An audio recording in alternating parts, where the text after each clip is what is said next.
नमस्कार। आज के इस डीप डाइव विश्लेषण में आपका स्वागत है। आज हम दुनिया भर में एक साथ कई मोर्चों पर चल रहे एक बेहद उलझे हुए और खतरनाक जियोपॉलिटिकल स्टैंड ऑफ को डिकोड करने वाले हैं।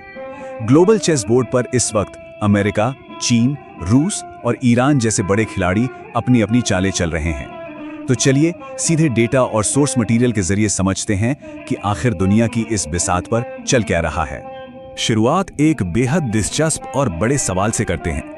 बीजिंग में हो रही एक डिप्लोमेटिक ट्रेड डील ने अचानक रूस में दुनिया की सबसे शक्तिशाली न्यूक्लियर मिसाइल के टेस्ट को कैसे ट्रिगर कर दिया। सुनने में ये दोनों घटनाएं बिल्कुल अलग लगती हैं, है ना? लेकिन यकीन मानिए, ये एक ही धागे से जुड़ी हुई हैं। आज हम जिन अहम पॉइंट्स पर बात करेंगे वो हैं हॉर्मुज़ पर अमेरिका और चीन का समझौता, ट्रंप का डिप्लोमेटिक चीन मिशन, रूस की सरमत मिसाइल वार्निंग, ईरान की मिलिट्री तैयारियां और आखिर में एक सुलगता हुआ ग्लोबल कॉन्फ्लिक्ट। ये सभी अलग अलग घटनाएं मिलकर कैसे एक बड़ी तस्वीर बनाती हैं, आज यही समझना है।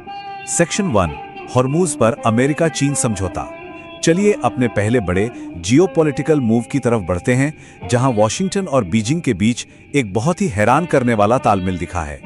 मिडिल ईस्ट में तनाव चरम पर है, लेकिन इसके बीच अमेरिका और चीन एक बात पर राजी हो गए हैं कि स्ट्रेट ऑफ हॉर्मुज़ को हर हाल में खुला रखना है। अब सवाल है, ऐसा क्यों? चीन तो अब तक ईरान के पाले में खड़ा दिख रहा था। दरअसल ग्लोबल एनर्जी फ्लो और कच्चे तेल की सप्लाई की जो मजबूरी है, उसने इन दो महाशक्तियों को एक रेयर डिप्लोमेटिक समझौते पर आने के लिए मजबूर कर दिया है। अगर हम कच्चे तेल के डेटा पर नजर डालें तो चीन की सबसे बड़ी कमजोरी साफ नजर आती है। चीन का करीब 45 से 50% क्रूड ऑयल इसी मिडिल ईस्ट के रास्ते से आता है। सोचिए, अगर हॉर्मुज़ स्ट्रेट ब्लॉक हो जाए तो चीन की इकोनॉमी को कितना बड़ा झटका लगेगा। और सच कहें तो यही वो सबसे बड़ी वजह है जिसने चीन को अमेरिका के साथ टेबल पर बैठने को मजबूर किया। और बात सिर्फ चीन की नहीं है। इस 20% के आंकड़े को देखिए। पूरी दुनिया की ऑयल सप्लाई का 20% हिस्सा इसी स्ट्रेट ऑफ हॉर्मुज़ से होकर गुजरता है। ये कोई आम समुद्री रास्ता नहीं है, बल्कि दुनिया की इकोनॉमी की लाइफलाइन है। इसीलिए इसके दाव इतने ऊंचे हैं। सेक्शन 2, ट्रंप का डिप्लोमेटिक चीन मिशन। अब अपना फोकस सीधे बीजिंग पर शिफ्ट करते हैं, जहां डोनाल्ड ट्रंप चीनी लीडरशिप और बड़े बड़े सीईओज के साथ एक हाई स्टेक्स कूटनीति में बिजी हैं। इस दौरे के पीछे ट्रंप के कई बड़े टारगेट्स हैं। पहला, चीन के प्रभाव का इस्तेमाल करके ईरान पर प्रेशर बनाना। दूसरा, नई ट्रेड और एआई डील सिक्योर करना। लेकिन सबसे ज्यादा चर्चा जिस बात की हो रही है वो है ताइवान फॉर हॉर्मुज़ की बैक चैनल नेगोशिएशन।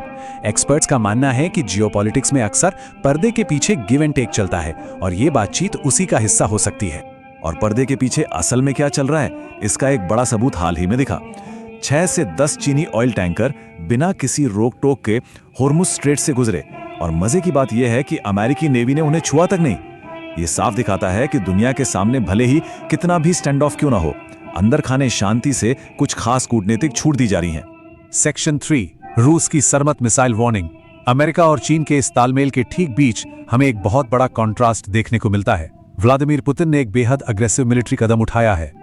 रूस की इस RS-28 सरमत मिसाइल के आंकड़े किसी को भी डराने के लिए काफी हैं। 25,000 किलोमीटर प्रति घंटे की रफ्तार और 35,000 किलोमीटर की रेंज। इस रेंज का सीधा मतलब यह है कि यह मिसाइल यूक्रेन के लिए टेस्ट नहीं हुई है। 35,000 किलोमीटर की रेंज वॉशिंगटन और न्यूयॉर्क के लिए एक सीधा मैसेज है। और सबसे खतरनाक बात, ये एक साथ 15 न्यूक्लियर वॉरहेड ले जा सकती है। खुद व्लादिमीर पुतिन ने कहा है कि परमाणु क्षमता वाली ये सरमत मिसाइल दुनिया का सबसे शक्तिशाली हथियार है। जियोपॉलिटिकल एक्सपर्ट्स इसे मॉस्को की तरफ से खींची गई एक स्पष्ट रेड लाइन मान रहे हैं, जिसका सीधा मकसद अमेरिका को ईरान पर किसी भी तरह के सीधे हमले से रोकना है।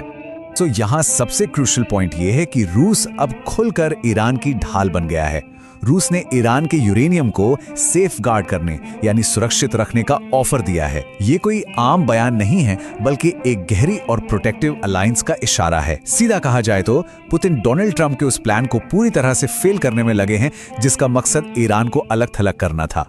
सेक्शन 4, ईरान की अग्रेसिव मिलिट्री रेडीनेस। अब जरा नजरिया बदलते हैं और देखते हैं कि इन तमाम ग्लोबल चालों के बीच तेहरान में क्या पक रहा है। ये 500 का आंकड़ा बहुत कुछ बयां करता है। ईरान का दावा है कि उसके पास 500 इंटरकॉन्टिनेंटल बैलिस्टिक मिसाइलें यानी आईसीबीएम बिल्कुल तैयार और रिपेयर्ड हालत में हैं, जिन्हें उनके अंडरग्राउंड टनल नेटवर्क में छुपा कर रखा गया है। ये कोई छोटी बात नहीं है, ये उनकी मिलिट्री रेडीनेस के विशाल स्केल को दिखाता है। अगर हम इन दो महागठबंधनों की रणनीतियों को आमने सामने रखकर देखें तो तस्वीर एकदम साफ हो जाती है। एक तरफ अमेरिका है, जिसका फोकस नाटो और अरब देशों को एकजुट करने, चीन को न्यूट्रलाइज करने और ईरान पर दबाव बनाने पर है, और दूसरी तरफ रूस और ईरान है, जो अपनी सीमाओं की रक्षा करने, 500 आईसीबीएम तैनात रखने और जैसे को तैसा की तर्ज पर रिफाइनरी पर हमले करने की रणनीति अपना रहे हैं। पावर का ये बैलेंस इस वक्त बेहद नाजुक मोड़ पर है। सेक्शन 5, बढ़ता हुआ ग्लोबल कॉन्फ्लिक्ट।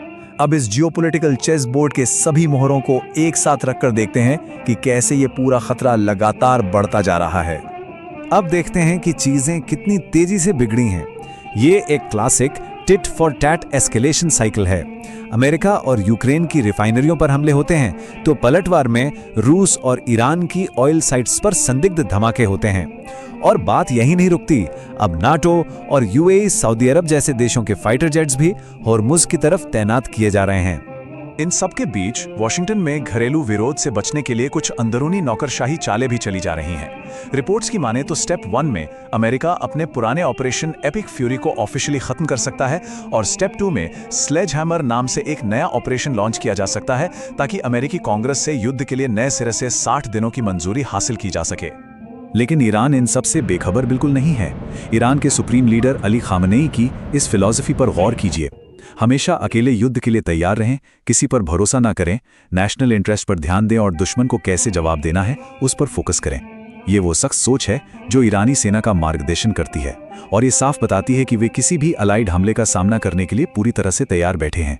इन सारे फैक्ट्स और एनालिसिस के बाद हम एक ऐसे सवाल पर आकर खड़े होते हैं जो सबसे ज्यादा अहम है। ठीक उस पल क्या होगा जब चीन में डोनाल्ड ट्रंप का ये कूटनीतिक दौरा खत्म होगा?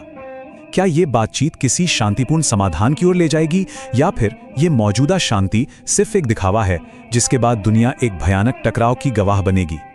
ये एक ऐसा सवाल है जिसका जवाब जल्द ही दुनिया के सामने होगा। आज के इस विश्लेषण में हमारे साथ जुड़ने के लिए बहुत बहुत शुक्रिया।